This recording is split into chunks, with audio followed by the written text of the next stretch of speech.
आज की यह वीडियो ट्रिकी आधारित रहेगी, यानी 2 से 4 मिनट के अंदर 2 से 3 नंबर आपके एग्जाम में तय हो जाने वाले हैं। सकर्मक और अकर्मक के 2 क्वेश्चन हमेशा एग्जाम में बने हैं और हमेशा एग्जाम में बनते रहेंगे। तो 1 मिनट के अंदर हम दोनों में कंपैरिजन करा के और लास्ट में क्या क्वेश्चंस भी कर लेंगे, जिनकी संख्या होगी पूरे 5 क्वेश्चंस करेंगे। आज के बाद ये दोनों चैप्टर आपको पढ़ने नहीं पड़ेंगे। चलिए पेन एक कॉपी ले लीजिएगा और हर चैप्टर को हम खत्म कर रहे हैं। हिंदी का पूरा व्याकरण पूरा जीरो से शिखर तक खत्म कर रहे हैं। प्लेलिस्ट की लिंक नीचे मिल जाएगी। अगर आप चैनल को सब्सक्राइब करते हैं तो बहुत ही जबरदस्त तरीके से आपको पूरी तरीके से हिंदी का फ्री में कोर्स मिल जाने वाला है। हर बहन हर भाई का एक ही मुद्दा हमारे पास होता है कि सिलेक्शन, और सिलेक्शन हमेशा आपके परिवार की मुस्कान हमने चाहिए, इसलिए चैनल को सब्सक्राइब कर लें। अब देखिएगा, सबसे पहले हम सकर्मक को जानते हैं। बिना कोई भी टाइम स्पेंड किए हुए हम पहले सकर्मक और अकर्मक क्रिया से पहले हम क्रिया को जान लेते हैं कि भाई सकर्मक क्रिया और अकर्मक क्रिया होती तो है, लेकिन उससे पहले ये क्रिया क्या होती है। क्वेश्चन पहला ये भी बन सकता है आपके एग्जाम में कि ये बता दीजिएगा कि क्रिया कितने प्रकार की होती है। तो 2 प्रकार की होती है, एक ट्रांसिटिव और इंट्रांसिटिव। इसको हिंदी में ही सकर्मक और अकर्मक कहते हैं। पहला क्वेश्चन ये अपने नोट पॉइंट में स्टार बना के लिख लेना है, ठीक है ना। तो एक लाइन का पहले समझ लेते हैं कि क्रिया क्या है, कर्म क्या है। तो क्रिया की जो परिभाषा होती है कि जिस शब्द के माध्यम से वाक्य में कार्य के होने का बोध होता है। अब क्वेश्चन कई बार एग्जाम में यह भी बना है कि उस चीज को हम क्या कहते हैं जिससे कार्य का होना या कार्य के होने का बोध होता है, तो उसको हम क्या कहेंगे। तो उसको हम क्रिया ही कहते हैं, ये आपको याद रखना है। मतलब जिससे हमें कार्य का बोध होता है उसको हम क्या कहेंगे, क्रिया कहते हैं, न कि कर्ता कहते हैं। अब दोनों में आपको फैक्ट बताते हैं। जैसे राम दौड़ रहा है, इसमें क्या है, राम दौड़ रहा है, इसमें कर्ता कौन सा है, क्रिया कौन सा है। अच्छा, राम क्या है, राम इसमें है आपका कर्ता, ठीक है ना। दौड़ रहा है, ये सर क्या है, ये अंडरलाइन वाला क्या है, ये क्रिया। जो कर्ता करता है, मतलब जो कर्ता कार्य कर रहा है वही क्रिया है। मेरी बात समझ रहे ना।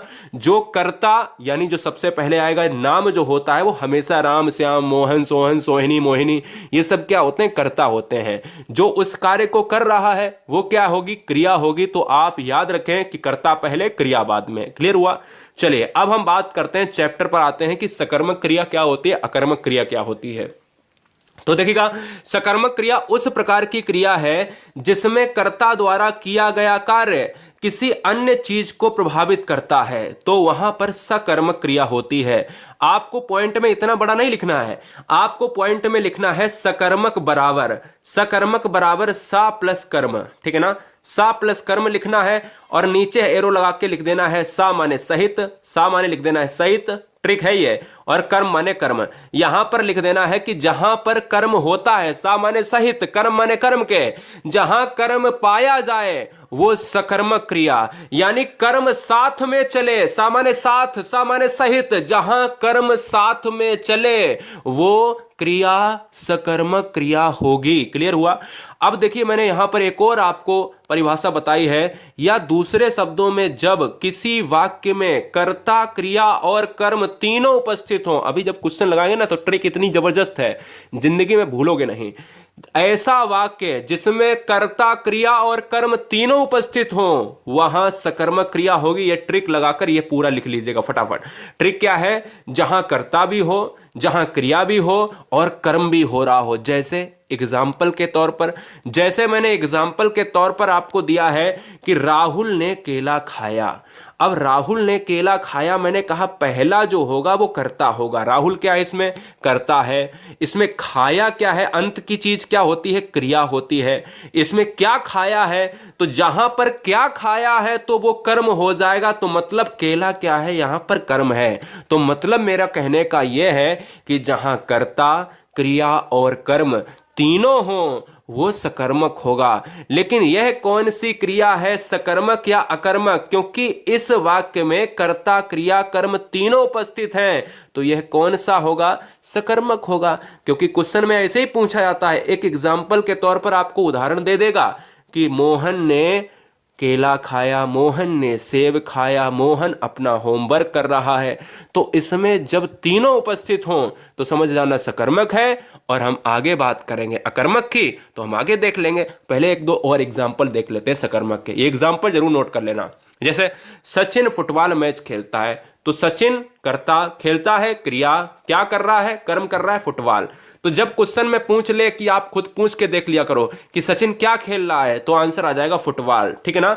बच्चे ने क्या तोड़ दिए, तो आंसर आ जाएगा खिलौना। जहां कर्म हो रहा है, ये कर्म है, बीच वाला हमेशा कर्म होता है। वह साइकिल से स्कूल जाता है, ठीक है ना, तो ये क्या है, स्कूल जाता है। तो मैं कह सकता हूं ये कर्म है। जहां कर्म होगा वहां सकर्मक होगी क्रिया। क्लियर हुआ, सारी चीजें फैक्ट आपको क्लियर हुए। एक और एग्जांपल लेते हैं। वह सड़क पर बहुत तेज दौड़ता है, वह सड़क पर बहुत तेज दौड़ता है, तो मैं कह सकता हूं ये सभी सकर्मक क्रिया के उदाहरण हैं। चलिए अकर्मक जान लेते हैं। अकर्मक क्रिया की बात करें, आ माने आपको क्या लिखना है नीचे में, इतनी बड़ी परिभाषा नहीं लिखनी है। अकर्मक क्रिया तो बहुत सिंपल है। अकर्मक क्रिया वह होती है जहां पर आ माने, देखिए बराबर में क्या लिखना, आ माने क्या होता है, आ माने नहीं, ठीक है ना। आ माने नहीं, कर्म माने कर्म, वहां माने सा माने सहित, यहां माने आ माने नहीं। तो मतलब है अकर्मक में कर्म नहीं होता है, सकर्मक में कर्म होता है। तो अकर्मक क्रिया का परिभाषा क्या होगी, जहां पर कर्ता हो, क्रिया हो, लेकिन कर्म नहीं होना चाहिए। यानी वहां पर होती है जहां कर्ता द्वारा किया गया कार्य किसी अन्य चीज को प्रभावित नहीं करता, मतलब कर्म हो ही ना, कर्म हो ही ना। सकर्मक में कर्म होता है, अकर्मक में कर्म नहीं होता है। जैसे दूसरे शब्दों में जैसे नाम से ही पता चल रहा है कि अकर्मक मतलब कर्म उपस्थित नहीं है। जब किसी वाक्य में कर्ता हो, क्रिया हो, लेकिन कर्म ना हो, तो वहां पर क्या होगी, अकर्मक क्रिया होगी। यह बात दिमाग में डाल लेना। जहां कर्ता कर्म क्रिया तीनों हो वहां सकर्मक, जहां कर्ता क्रिया केवल हो वहां अकर्मक। बात खत्म। क्वेश्चन में कई बार बना है जहां पर कर्म हो रहा है वो कौन सी क्रिया होगी, तो ऑप्शन में केवल सकर्मक ढूंढना है। जहां कर्म ना हो रहा हो वो कौन सी क्रिया होगी, वहां केवल आपको अकर्मक ढूंढना है। ये फैक्ट आपको बता रहे हैं, यहीं से क्वेश्चन आते हैं।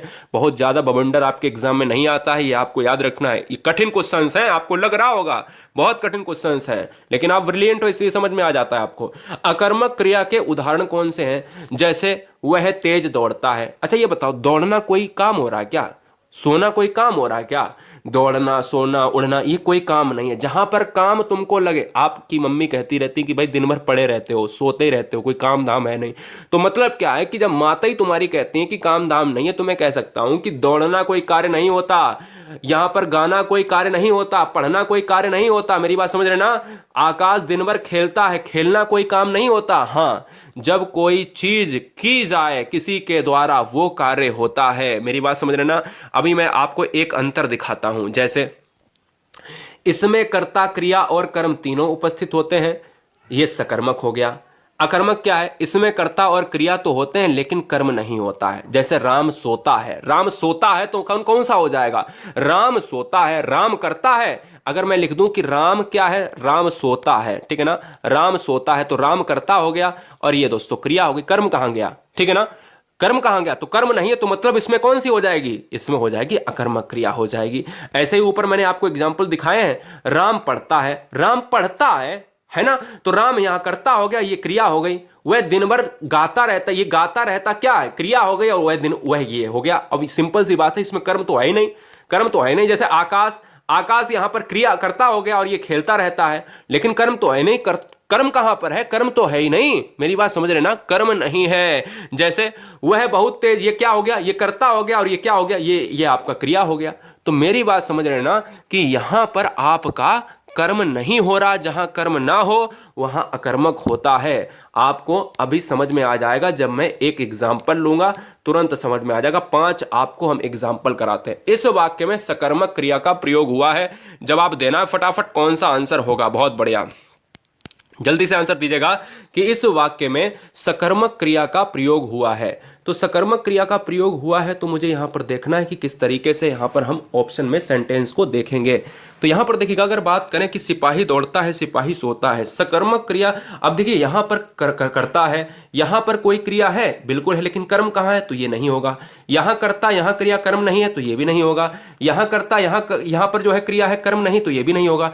तो मैं कह सकता हूं यहां तो करता है, यहां क्रिया है, किसको पकड़ता है, तो ये कर्म है। मतलब सकर्मक में आपको कर्म ढूंढना पड़ेगा, कर्ता कर्म क्रिया सी के साथ चला जाएगा। ठीक है ना, कोई समस्या? चलिए क्वेश्चन नंबर 2 देखिएगा।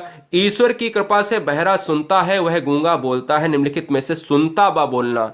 तो यार सिंपल सी बात है, बहरा सुनता है तो ये बहरा क्या है? कर्ता है। सुनता की बात करें तो ये क्या है? क्रिया है, कर्म तो है नहीं। जब कर्ता क्रिया हो और कर्म ना हो तो वहां पर अकर्मक। जब कर्ता और क्रिया हो, केवल अकर्मक कर्म नहीं होगा, वह क्या है? कर्ता कह लो। गूंगा क्या है? गूंगा क्या? वह गूंगा। ये गूंगा पूरा क्या है? ये पूरा आपका कर्ता हो जाएगा। और बोलना क्या है? बोलना तो आपका हो जाएगा, सिंपल सी बात है, क्रिया हो जाएगा, कर्म तो है ही नहीं ना। तो सिंपल सी बात है, जहां कर्म नहीं है वहां अकर्मक आपको मारना पड़ेगा। तीसरा क्या है? निम्नलिखित में से सकर्मक क्रिया नहीं है। सकर्मक क्रिया नहीं है, सकर्मक का मतलब होता है कर्म सहित। ठीक है ना, सकर्मक का मतलब होता है कर्म सहित। अब हमसे कह रहा है नहीं है, निकालना, उखाड़ना, बिगाड़ना, संभलना। अब देखो आंसर जो जाएगा ऑप्शन नंबर डी के साथ जाएगा, क्योंकि संभलना क्या है? संभलना खुद को संभल, आप गिर रहे हो संभाल लिया, तो ये कोई काम है क्या यार? हाँ, बिगाड़ना, आपने किसी का काम बिगाड़ दिया तो वहां पर कर्म है। आपने किसी का हैंडपंप उखाड़ दिया, वो काम आपने कर दिया। आपने किसी की नाली में पड़ी हुई गेंद को निकाल दिया, वो क्या है? वो क्या है? वहां पर कर्म है। तो ये सारी चीजें कर्म में आती हैं। संभलना आपका क्या है? खुद की बात कर रहा है, तो ये कोई कर्म नहीं है, तो आंसर जाएगा डी के साथ। राम पुस्तक पढ़ता है, वाक्य में क्रिया है। राम पुस्तक पढ़ता है, राम क्या पढ़ता है? तो आंसर आएगा पुस्तक पढ़ता है। ये कर्म है, ये बीच में कर्म होता है। ये क्या है? ये बीच में क्रिया है, पीछे क्रिया है। और ये क्या है? ये कर्म है। जहां कर्म, जहां जो है ये कर्ता है और कर्म क्रिया तीनों हो, कर्ता पहले, कर्म बीच में, क्रिया बाद में, जहां तीनों हो वहां क्या होगा? सहित हो रहा है, कर्म हो रहा है। चलिए आगे लास्ट क्वेश्चन देखेंगे। वह गीत सुनाता है, तो वह गीत सुनाता है, मैं कहूंगा इस क्वेश्चन का आंसर आपको देना पड़ेगा, फटाफट जल्दी से बताएंगे। तो सिंपल सी बात है यार, ऑप्शन नंबर फर्स्ट के साथ, बी के साथ चला जाएगा, वह गीत सुनाता है। अब आप कहोगे सर इसमें कैसे नहीं होगा, इसमें अकर्मक होना चाहिए। अरे भैया बिल्कुल सकर्मक हो जाएगा। वह क्या है? वह हो जाएगा कर्ता। ठीक है ना, यानी कर्ता हो जाएगा, है ना, सर्वनाम की बात करेगा। गीत क्या है? गीत हो जाएगा आपका यार कर्म हो जाएगा। क्या सुना रहा? गीत। और सुनाता क्या है? यहां पर क्रिया हो जाएगा। तो जब तीनों उपस्थित हैं तो आप कह सकते हो भैया सकर्मक होगा, यानी ऑप्शन नंबर बी के साथ जाएगा। तो सारी समस्याएं सॉल्व हो गई। बताओ कोई समस्या सॉल्व होने को बची है? नहीं बची है। तो दोस्तों यूं ही आप मुस्कुराते रहिएगा। ये वीडियो आप सभी के लिए बहुत कारगर साबित हुई है। वंदे मातरम, जय हिंद।